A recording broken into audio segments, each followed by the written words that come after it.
কেন্দ্রীয় নেতৃত্বের সাথে কি কোনো কথাবার্তা হয়েছে, যে দলের মানে পুরনো কার্যকর্তাদের কথাবার্তা শুনছে না দল? এটা আমরা বারংবার আমরা বলেছি, ওনারাও বলেছেন एक संसार में आपको बात करना चाहिए, सुनना चाहिए, घर घर जाना चाहिए। ওরা বলে যায় কিন্তু এটা কার্যকরী ভূমিকা নেয় না বলেই আজকে আমরা এখানে মিটিং রেখেছি।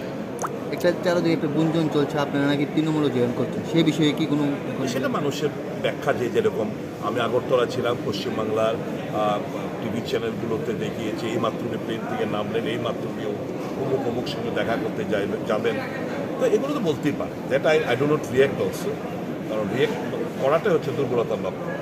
তো I am quite comfortable in the place where I am. Let's see, I have not seen the future, I am dealing with the present right.